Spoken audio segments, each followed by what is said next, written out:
Choi lungo pasal tha sang vunga then som pangana ziak tu ms rote riang von trai choi valupa thoman sang vunga teu melan mu chuan rang takapan ngalin naw teu in lo thleng ta mo hei kandar ku ngale koi te pathum hi an har sariau maya nichin khan upakhuanga teina leng tlangwal dang te thilom zia kan zota a thiam lo zo kan ni po a chiang te kele thingfa kan leka an vai fu mai box sinen midang chuan an hnai ngam meu lawani engtia ti chi nge ni don valupa thoma chuan an ti zunga pathom keiniang ti miam ni don nakina hian an chungten huatan la le ro sianga lalchi le kuangten lo ni bok nen zana kona hen kan ding mai dange hetien liam mai hi thalo mo sangvunga chuan lo ti supin baka kuvung lai le khu mapo anom verenga ngangen thel mai lo ni tinan zo zom zata nia sangvunga heti tak maya ache chuak du lo po hi a om lo than lo ve zolbu kai zana thil thenga wang kha alani deuh bera chan le wang thata ka lo chuan mi thafa lalchi al liak phangat te chu han ti ngot chi ni lo ti chiang to riawa chu wangin kil toi deuh tlat po hi ni ani khop mai kanau ma se nangni ber tu nang huna inin kil toi dai mai zongin hetiang mi hian kan khotlang hi an la chim ral thuenga nakin loka kan khotlang hi chenat la lawa kan la siam don ani nu naw te thabarin an siam bokanga thilpoi takani don asin engpo tila tlangwal ho zong hi ilama kan tangvek don ani valupa thoman an ti chuan sangvunga poin ngai tu wangin valupa soi chu dikati hle maya ani chuan kan tumchin po nge tin darku ngate lam chu apan pheya darku ngate ola thingfak nen lo ta chu pona changin anin ro satun tun reng mai boxia lota lo chuaro zanina hian kan ni kan niang mani chi pui te po za lova khati tak maya midang omlai minan tong khum mai kha kalunga dam thei hlek lawani o in nei ang enge nei lo kan nei darku ngai tunge kani tin lo au khum thata anila taka darku ngapa phuloi hi loibol khuwa chuan lalti lawa om thei pol le sial po nga ber pol ania then khat phei chuan sial lam dar le dar huai pon nei anti thina lo ta changchia khuang hlumin khuara pasala nei tumpoin ka fanu tha nan khoinge se pachal ngat hian ruai kan buat senge tin se pachal ki khe ngatin phuloi hian khuang hlumi thla na ruai hi alo buat sai ngat toni chuti line mul kilupa khuang atein le anin hi ain hlat lutuk lo wang hian lalle upa te po hian an thom hi an hre phak renga maselal pa ngur lianan yakhai unawin muthiam lo deuh mai ni chu lalle upa te em in rolna chi ni love kan valu pa le pasal tha ten an ching fel mai tura ngayang ati tlata wangin tu man chuak talo khani chuta sang vunga chuan yakhai darkung zengthil nge ni ta hei zan po relam to do ne in thom threphak nu naw ten thlapang lu tu ka nge tiru zolbuk lamai chong miang an ti thum deuh dut chuan tungai ni I thuam lo I du le zolbuk chu nang main zukai le ti nia miron nai hlek suang che tin darkunga chuan lo vau khur maya khai za ngai darkung sangvunga kani e tiru zolbuk lamai chong u khai an ti dam le thlap chuan in chung lama zak le hlau thabar taka om dar tlei puita ne ro chu o chu dar lai ri ang mai moi ani loi sia athin lungzong nei tu an khar tung son tura asuang tu na van rama voi tam taka lo chen pui to thin sangvunga chuan eng tin tak ti zelang mo ti chu athin lungain thum ron tluk to mai chuta dar ku nga chuan sangvunga le vunglo po ni la kan thil ti hen loin rol hlek suang che kongeng kimalal du sa na changa thang thal loi ni wanga ka thei take motia miron khap tei tum vel chu le ka soi non to lovang nanga mar ngum khak bak ber lu buk thu kha ka zom nek lovange kal kiang mai te a lo ti le khara a lo thon ang ngein thila theng don ti chu sang vunga chu na chiang ta vio mai chu tiang tak maya dar ku nganan trong khum ta mai chu engemaw kong zong taka buluk ruriau mai sang vunga teng tan chuan han ngoi pui mai chi ni talo chu tiang bokin ral ku ngale lai orapo an sajak mai renga rang taka an thian pa chu nai phei ngalin dar ku nga koi te pathum chu an panhi chuan atul huna cha chuak mai thei turin an ma chon ta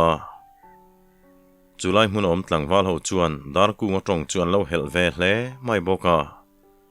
sang vunga po chuan an nai le salin dar kung tu nai thu soi kha han soi non le te dek ka thuai nge ngeng che eng chunge kan lo du sakna ka don bi griau na chuni kan nam hing ne na musit tak ma minan tong khum chu thate tein zol buk la mai chawang u kati mai nia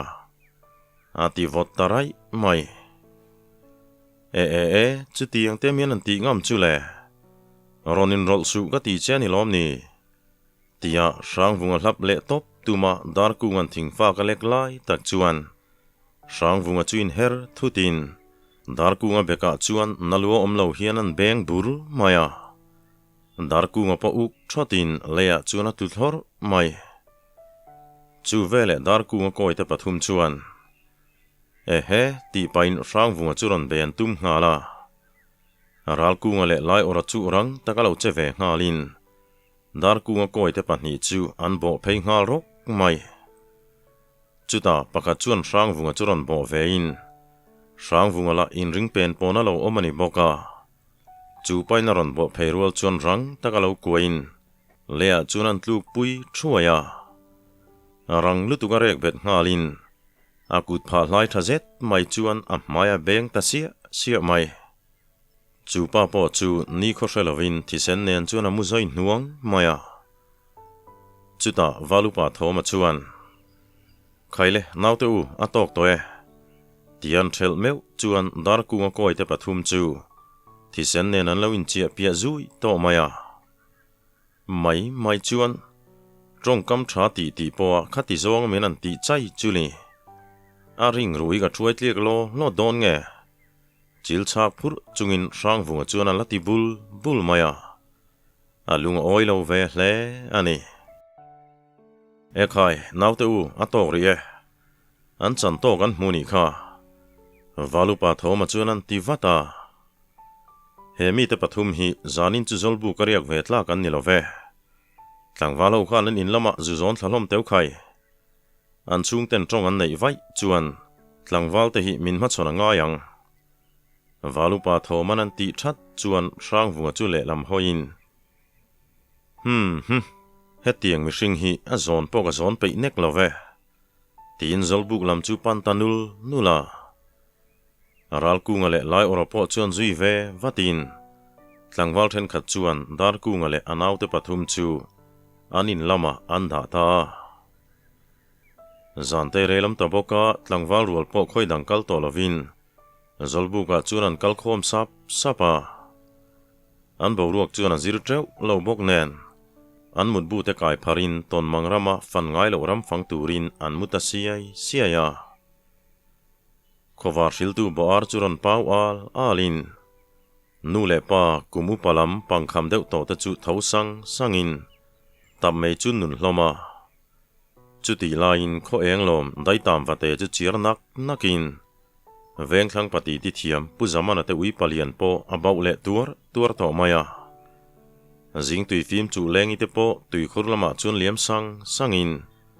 no pangrual dai tam vate per turte dailam pan chunan tlan kat le dor to boka karlova saitlak chung zona chuan nizung churonin kap lut sungin mi anga fia farnei talo na fam chu sang vunga po athian tenen in lampan chuan an tlan ho wanga zanlama an boru ke ro chuan soi se pa hlo hle toni chuti mek lai chuan khochak lama namtelal thang hula far puitlang thut tu chuan an khotlang in har satnan to meka chuan an ma ni pui tu tur hun enga mati chung chu azong towa mun latak tak thlengin apasal tha te chu atir chuak cham chia ma se atu ma chuan an pui hlei theilo wangin voi tam beidongin an hole ni apasal tha pahni le naupang pathum ngot chuan nunan chan to nge ngea then khat phei chuan an khuwa chu pem chua sanan du rum to ni chu tiang te ni wang chuan lalpa thang hulapo amang ang ru hle maya chu ti lain sang vung ming chuan khuala thang ve zela dar khai pasal tha phung loi lu khai tu tin a ming chuan hrefur to ni tu khat chu farpui mual kilupa len kuala chuan bellam zuar mi khuala nei tlat maya chu pa chuan marlama khuan sailo lal chung tu la fapa chung lue tu chuan lal ngur liana loi bual tlang thu tuam thu le a pasal tha sang vuan ti chu naupang takni ma se pasal thanaran mai ni lo thu te chu zanri lai chuan a soi chuak ta an mi khwal pa thu soi chuan mual kilupa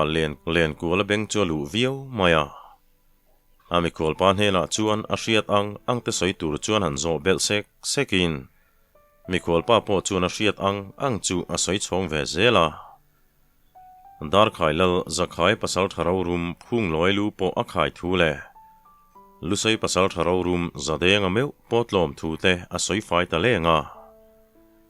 upalen kuala po a beise na mei mit thiap to churon nung thar le in zanre kham chuan phur takin lalin lam chu pan ta vuta athil hriat te chu lalpa thang hula bula chuan an soidap dapin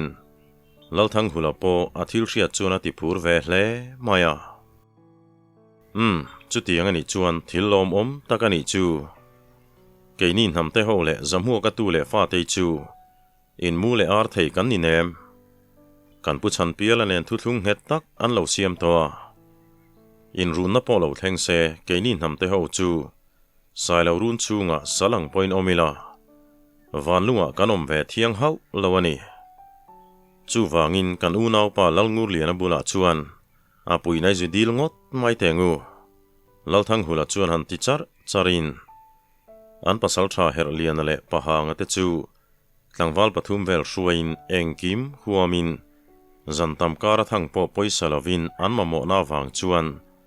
loi buram lam panin an chuak tangot mai ni lalpa ngur lian chu do thenga thu thuang duai chung chuan vai bela beng mola nunglam chu hoi vutin avai bel chuan lakaya akhu chuan par chuang tap khopan pakin amma thu mikhwal te chu muom po chuan alang lova pathang lam chun en vungin ngur sang pui jing bu deng chu an a ula chemi hei cho chum belangai don ani mel ngur oinu me po kha han siam bel teu khai atilu lunga lal ani hek lo le ahuna chuan a intiza om thiamin angengul maya ami khul tela eng soingam lo chuan an ngoi thap mai trong masa tur po anin mu hek lo loi bu lalpa chu an lo hriat ang ai ngot chuan a za om an tia an mel hrek ngam chawani chuta pasal tha pahanga chu han khu deuh kharin lalpa keini hi farpui lal thang hula pasal tha te kan nia ikhole tui karon kai chan chu tia soidon lai tak chuan engpo ni se kamul ki lupa te lo kalphot sela kan soi ho don nia tuna ri chuan eng kan soi thelo ve ti khan lo ri phot ro khai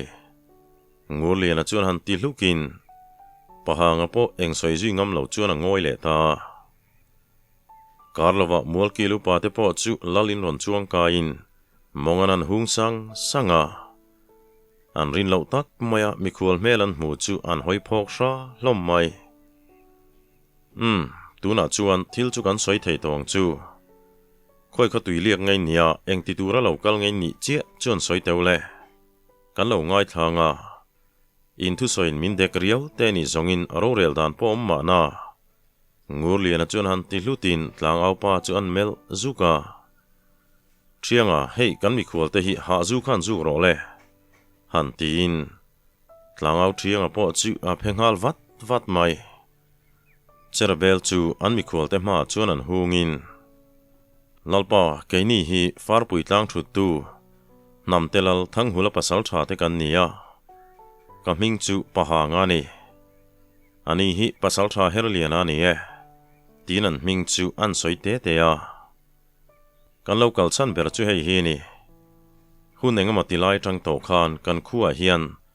sapui huai sar zet mai le ko ham zet pahni hi aron tlatlat maya pasal tha pahni le naupang pathum lai nunan chan towa he sapui hi an mak ang reng vio maya aran chunga lung oi lovin mihring nen lam hian an khoi tlat mai hi kan buaina chu ni karkan kamla chuan an dai du hau lo mai le ngala dialog loka hian achang chuan an khosa thina khotlang min timuang lo tak zetani chu tiang te ni wang chuan kan lalpa thang hula chuan kan unau pa lalngur liana hian kan mang an le har sat na lakata hi khongain min pui ram sela muang le hun kan man ve theinan ngai tuana min sen pui te se chu tianga kan har san te min sut kian sak theini ngat zongin kasia lam dar le chalbok dar ba ka thipui enga moza thi lo mana ka penge tin thu min thlani lalpa khongaya kan har san na lakata min pui nge kan beiseya lo chama min kirti lo nge po kan ringani tin pahanga chuan kalchan chu achin chuakin an soidap dapa lale mulki lupa ten thilom zian han hriat chuan an ngoi ta thap mai tuma tong zai relovin anin mel shreka ekhai in turon ken chu thu mai mai ni hau lo mai ka ti thile dam thu hril pialral tum kong kokrai mai nia lalmeu ma nila ma nia thutluk han siam ngot chi ni love ko pa te u engeng ngai dan ni reng le tin ngu liana chona upa te chu an rona mulki lupa khuanga chuan atui bur hmuam chuat ongan pik puat pa chuan chu tiang te rep chuan kan du lian tong thiam lo te pahni chu in khotlanga chuan an tlang nela ni mo ti dan chikimain ti po an chua du si lo chuan amang an thlak hle dona ni chu han ti chuarin nia engpo ni se kan pasal tha te po han ron ve chin phot a that ka ringe lo tin midang po chuan than ti thu chu an lo soi ve hloma chuta farpui pasal tha herliana chuan ding hluain lalpa khongain min hrathia mula I pasal tha te hi thatak tak vek an ni ti chu kan hria mase kan har sana min sut kian sak turata na du bik hi kan nei dewani han tin lalngur liana chuan atu chungain dua tina lo zot vata lalpa pasal tha sang vungain ti hi kan bei seiber chuani a melero chu kan hmuto zeng poni lem hleilo mase khongaya alokal rem min ti sak thei chuan chu ai lom na sa chu kan nei hau lawang le herliana chuan han ti dam thlupin ekhai keya phala phal lo chi poni lo chuan akal tur te in huam lo te poni ve bokang chu nge nia pasal tha sang vunga hi buai interview mai theya thloma la hi val lian view mai le ngal hei nu thwal thlo po hun ti reng to mai sia baka hun lo taka apaina pe lo sana tu chiang ka soingot ngam bik lawani engponi se tlang au pa pasal tha sang vunga chu zuko phot mai te ngu lian an ti ta ka chuan tlang au thianga po sang vunga ten lam pan chuan a liam ngala karlawa chuan tlang au le sang vunga chu lal ina ron lutin pakam tam lo ti taka sum huna lalfanu ngur sang puina lo fiam zau awang chuan anui deuh suk ti lo chu sang vunga chu ngoi lut ngul maya ekhai pasal tha sang vung lo lut to khai hei kan lo ngau reng chenia helama hen ron hnai deuh la engemaw thil poimo tak soitur ka nei nia ngur liana chuan lo tin sang vunga po chuan do thleng bula chuan mongan hung ve ngala an farpui mi khual ten sang vunga hmel hanan muzet zong mu thiang lo muang hrimin an ka ho mai ama chu apalian na samai sia an mu tu mangin an mulo deuh nge ni chilem khul chung chuan an thlir dau mai ek khai lalpa hei himo kan pasal tha huai sen rang vunga chu tin pahanga chuna kut chun phar chua ka nui suk chungin rang vunga po chuna kut lo phar vein rang vungan akutan mer sak deuh sal atang po chuan pahanga chuan eng ang taka chak nge niang le atiru rau maya hei pasal tha kan khul te hi far puilal thang hula pasal tha ten nia an khotlang chu sapui huai sar le ko ham zet mai panin an chen chilani ome mi ring pon in chan nual to khotlang mi puyan mang ang hle boka an lalpa thang hula chuan kapui na ron nge anin miron trao top mai ni mel tin nang hi an bei sei berini boka eng tian ti chi nge moni don le he thil hi thi le dam thu ni mau maya lalmeu po ni maila kalro kalsu kati theilo chea nangma du thlan na ni te se tin lalngu liana chuan thilom zia chu an soidap dapa nia pasal tha I buai hle ang ti kan ringa ma se kan momo em cheni tin pahanga chuan alo tui hni ve ngala sang vungero chu engdang soilo chuan an ngoi wanga atong chu hun tur chun lo ngak thap mai aw chuan thian kharin chan hai riang vai le mimang ang telaka tlan chelo tura apa thu tha chu athin lungaron thar uara chu tianga kan unau te mang ang le thabaran omlaya helaya thamuang thin ti di elo omreng hi thildik berpo ni lo chuan far puilama chuan kan lo kalange ma se ma ni mai lo kalngot ai chuan kathian te pani po hi karon hruai tel venge sang vunga chuan an tidam thlupin an mi khual te chuan lom hle mai pasal tha pahang le herlian a chuan hnuk ul treu chung hian pasal tha kan valom tak em nang hi pasal tha dik tak chuini an timol mol mai renga khaile engponi se voinlam chu ti hian in hadam ringa naktuk lamain kalmai neng chu tukin chu khoya kaldar lovin heta hian tuk thuanin baranga zanriero chu kan mual kilu pa te na hian inin semdar ve thung don nia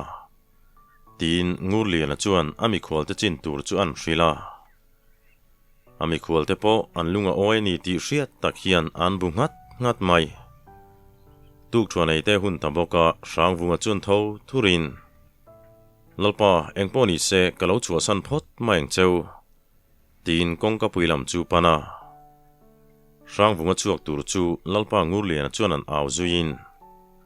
pasal tha zanlama zolbu kai main ron koilok ta che han tin sang vunga po chuan ole tin a chua san ta kan nawa hi chu tongkam thu hla hi chuan apa hi phok fu lo ngat khop mai thuan khu le engemaw tri tre thi anei lem hleilo ani nang hian a soi phong zel mai ni upa kham vela chuan a lo ti bula ni kan sang vunga hi chu a pau cham hle tak mai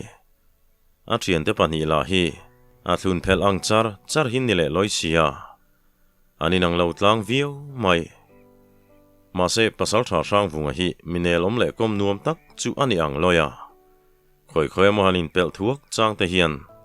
soitur em shelo ma se mi hi an nui suk tala a fel verio ania tlom ngai na le ayu pazana konga hi chuan tutlu kurwal lo khania atul zal nun trim po hi kei ka du zo takania adam thluam mai box sinen mak patan hian ka ot riaw ani nuiru rupa hian upa hera chuan an lo ti nuwa upadang te chuan akhaya chuti em turam ni don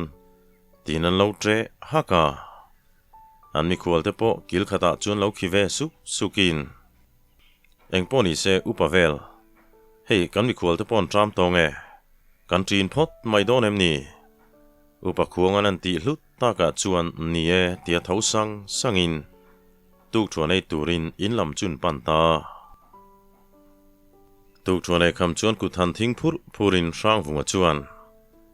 kanu ka thian te na ka chuang kai lo kange tia chuakin aral ku ngaten lam chu pan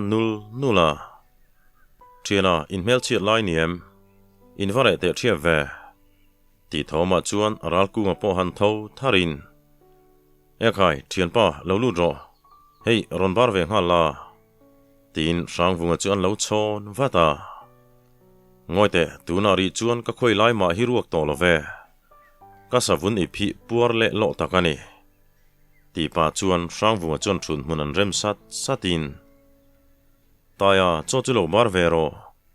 nga nge ma tu kina taka in thla le vel ni ral bunga chuan lo ti ve hlutin ngoi te ka paral bung ka bari lo mai nge puar ta kha nei teu khai tin sang vunga chuan lo hnial ve tlata chuta ral bunga chuan kut chun thing phurin tui mun lama chuan kam chun thua noka apun ven pot khor hlan chung ron kun lut ka tin sang vunga bula chuan vai bel beng mol pa hian mong an hunga soitong khan khiang nun ho te ne na anin be na wangin pasal tharal bunga hi aram tui leiloin om ta khania pasal thana na chuan tunang huna an ina sang vunga lo len lu chan hi aman thiama chuta avai bel chun fop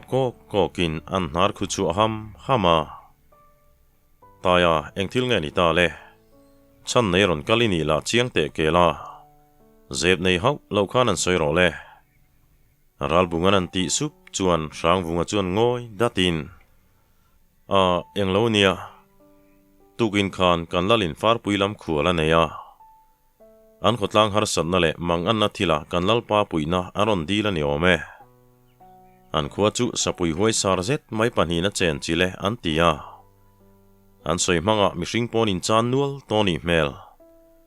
a eng chu hriani mo keiber kher hi miron bei sei sia mani chawahan kalvok mai chu a kho har thak don e maya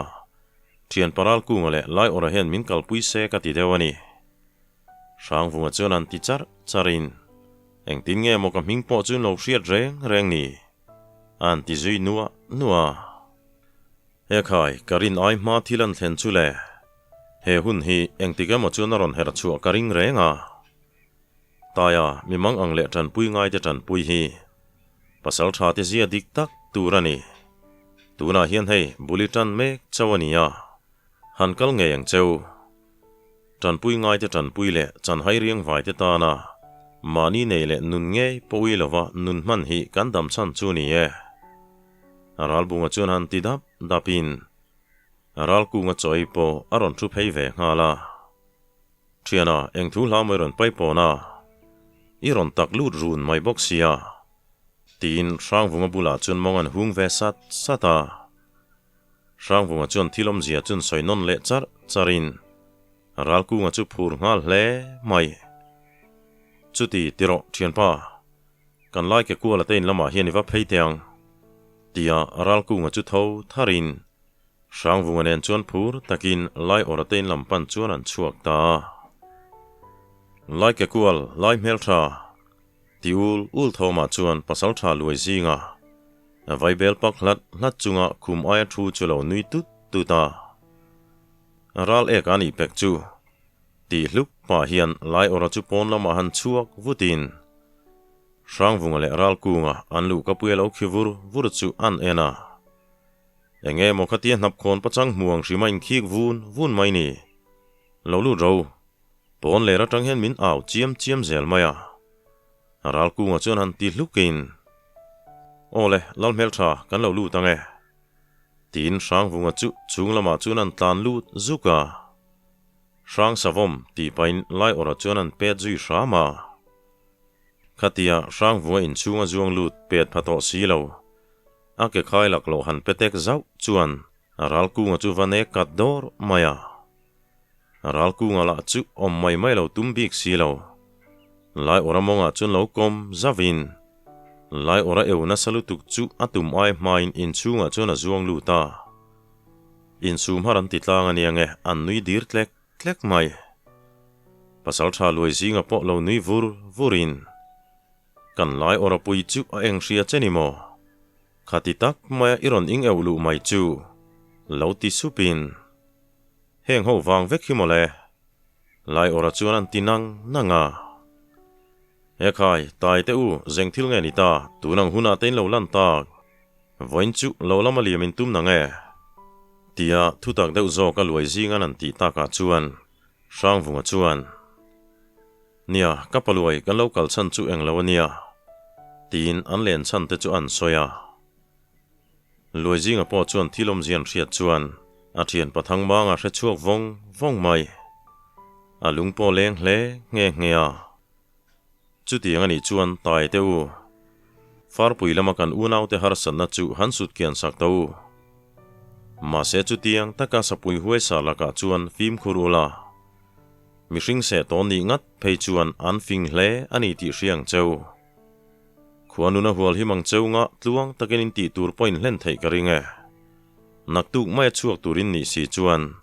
voin lam chu in buat sainan mangila that don chu keini ro lo lama kan zu kalange taka taya inui shil toem loi zinga chuan an ti zom zatin kala shil chi lova zan lama ka shilang chu ka lo ti deu sang vunga chuan a lo ti sam eta nia thatakin thilom zia hrilla ipam tolo nuwa phei chuan inuin nga nai ni ti hi thei ngil lo la kongeng kima ifim khurpo ngai nia tin luai zinga chuan thilom zia chuan soi chara sang vunga po lo bungat ngatin atuk loka an dai ngai lo ram te dai turan ni wang chuan an hel hol deuh nge ni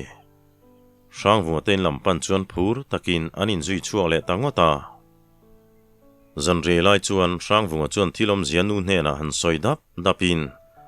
a bei se lo tak main anu po chuan a lo hre thiam viau maya sang vunga po a tho huai mai zan re kham puar del nan tia vai bela pak hlat lai chuan ral kunga le lai ora poron lang ve ngalin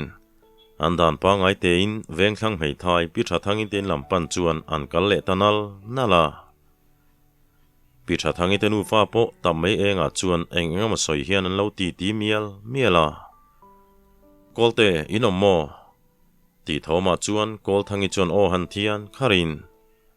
ome lo lu toun khatia oron ti danglam kual vel kha ngai lo ania tia nuira ra chung chuan a lo chhona kong ka puitleng rel chun nor tolin sang vunga te ho chu nui tha chung hian aron lu ta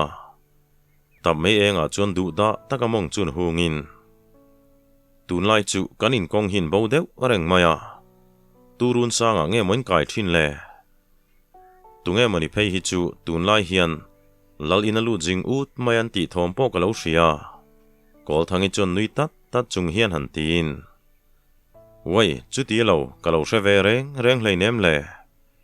thian ta hriat lo ngal ru viu te kan omani lo mo aral ku nga chuan an ti ngal luta ngoi teu lalin min ko wanga lut mai kani engma om lo ve sang vunga chuan lo ti ve bulin hi bui chia lai lo wen puange I lo heti wanga ni hi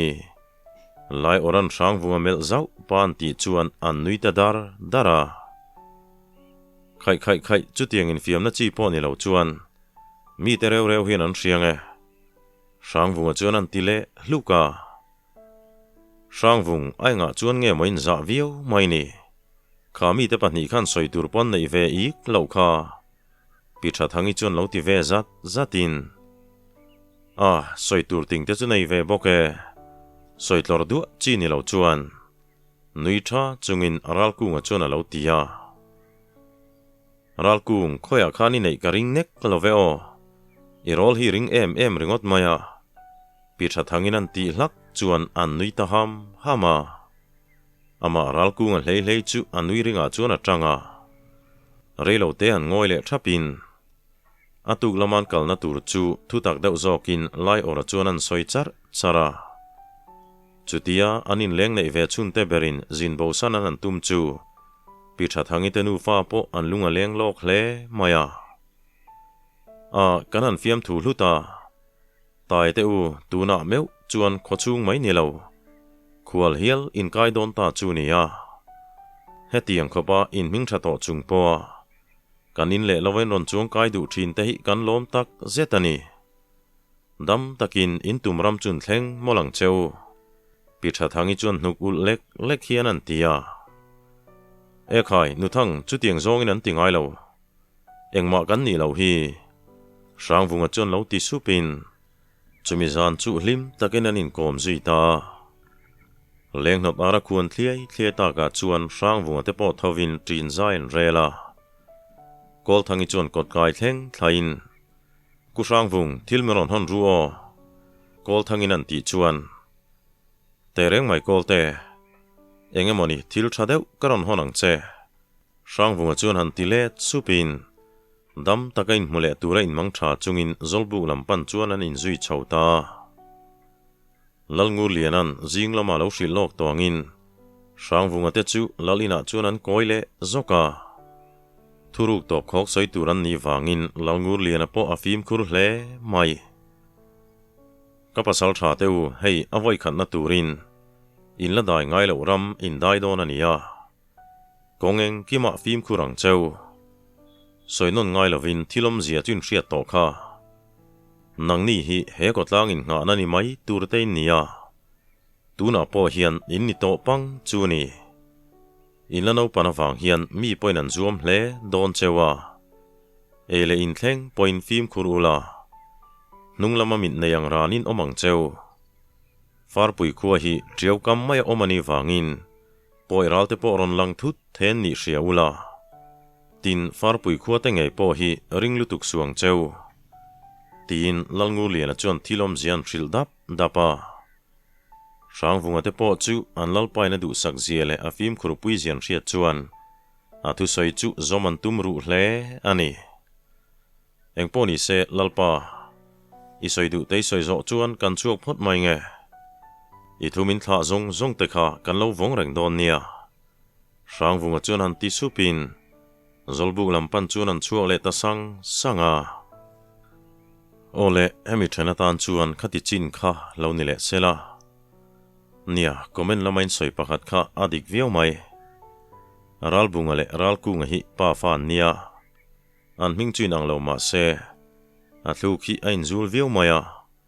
in lo hriat polpo kha a om lo shan lo ve amai ro chu ral bunga kha apa zo kania ral ku nga hi afapa zo kani ti kha chiang tlangila ti chuan a thamai ome